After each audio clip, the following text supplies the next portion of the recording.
delighted to be back in the north this morning in the beautiful garden island of Tabuni for a very important occasion, the ceremony to begin work on the Somosomo hydroelectric power plant. We are turning the ground here today on a facility that will eventually generate 700 kilowatts of electricity to power homes and businesses from Wairiki to Wellangi.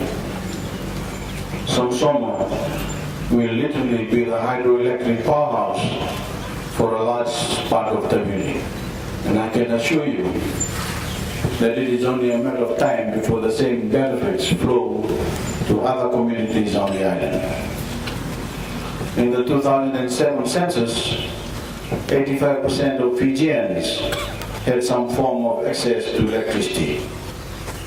7 years on, my government has extended that to about 95% of the population. But we are determined to reach the rest, to achieve the 100% coverage as soon as possible. We are also committed to delivering power that is affordable and sustainable. So we are in the process of replacing the existing diesel generators in many places that rely on expensive imported fuel with power generated from renewable sources like the water that will power the generator today here. And today is a milestone for a number of reasons. Firstly, the promise this project holds to improve the lives of many people in Tabuni by giving them sustainable, environmentally friendly power and protect the island itself. We all need power, but there's a special responsibility on every Fijian to keep this beautiful island, and indeed the rest of the country, clean, green, and pristine, not just for ourselves, but for future generations. It is also another milestone in our relationship with the People's Republic of China, which is making this project possible with a contribution of $15 million. China has always been a friend of Fiji, but in recent years has shown itself to be a great friend, one willing to stand by our side in challenging times, be supportive, and respect our sovereign right to choose our own path. Once again, Your Excellency, I would like to convey to your government and the Chinese people our warmest thanks for this project and your support generally. And finally, it's a milestone for the people of the North, yet another sign of my government's commitment to their welfare and a cornerstone of our Look North policy. We have a vision to transform the North, to extend to the people of Tabuni and Honolulu the same level of services Fijians enjoy on Beauty level. I have a fundamental belief that every Fijian, no matter where they live, not only deserves the same access to such things as electricity, water, education, health, and telecommunications. It is their right. Of course, none of this can happen overnight. The neglect of past governments to properly develop our nation in the 4 decades since independence is a terrible strain on our body politic. We spent years arguing over who deserves a bigger slice of the national cake instead of working together as one nation to grow that cake and provide everyone with a bigger slice.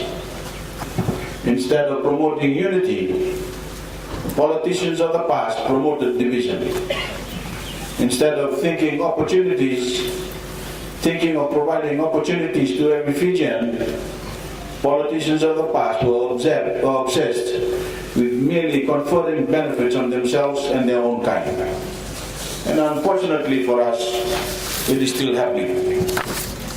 I am very disappointed to see certain people in the lead up to our general election the first genuinely democratically poll in our history, still being obsessed with rights for some and not for all.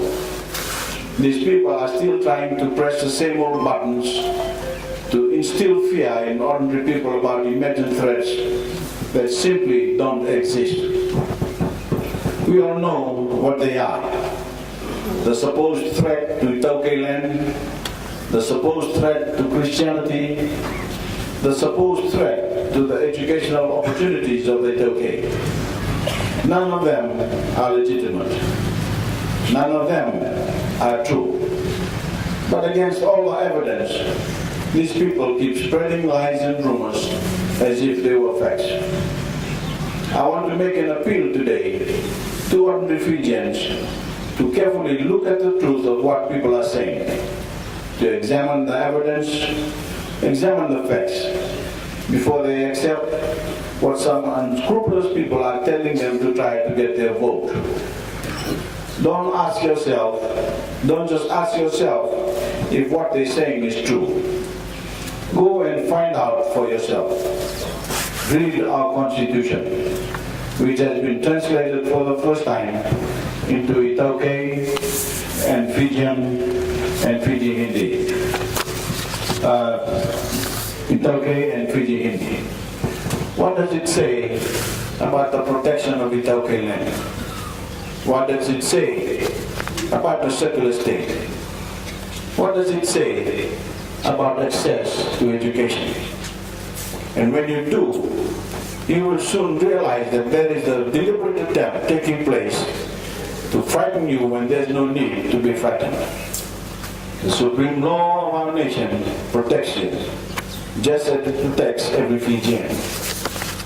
To the people of the North, I say, examine for yourself the claims of some politicians or would-be politicians who have been saying that nothing has been done for you and my government's look-not policy is all talk. Here we are today in Somosomo, launching a $15 million project to provide you with affordable electricity.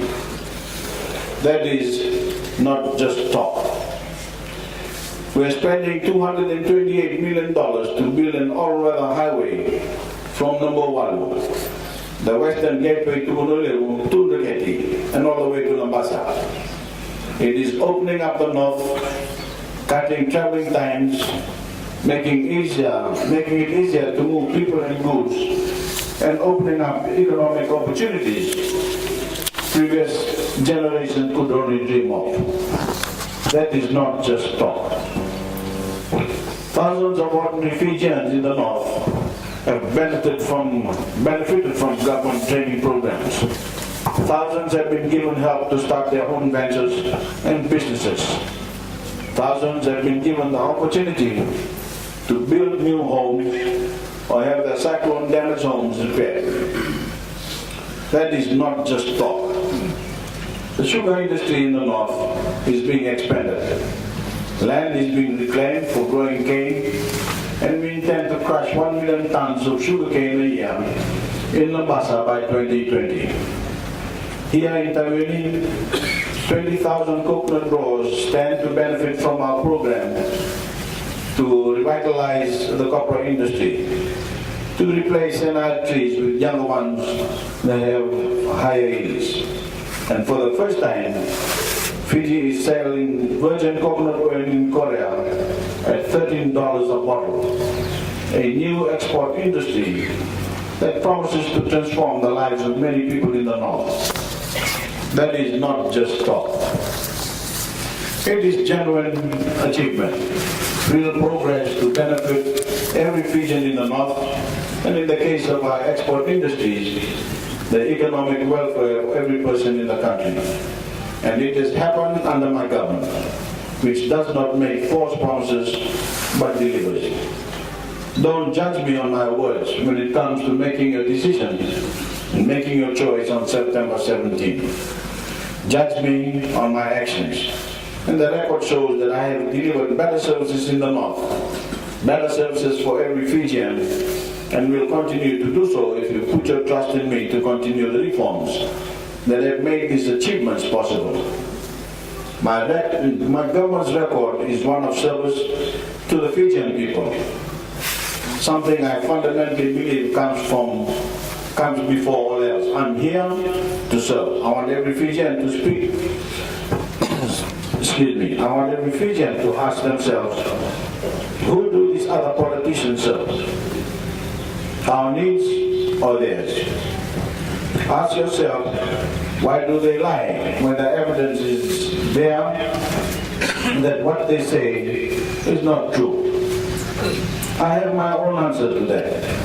It's because they don't deliver before and they won't deliver now. They are yesterday's men and women desperately trying to seem relevant in a Fiji that has moved on. Some of them were at each other's throats and brought Fiji to its knees. Now pretend to you that they can work together. They need to be asked a simple question. If you couldn't work together before, how can we possibly trust you as a nation to work together now? Because the truth is that if they had worked together before, everything that has occurred seems in the way of progress. The free education, the economic growth, the jobs, the prosperity could have happened years ago. They squandered our future with their bickering. They forced thousands of our best and brightest people to leave. And now they have the gall to pretend that none of it happened. That they can bury their hatchets, smile at each other, look lovingly at one another and run the country together.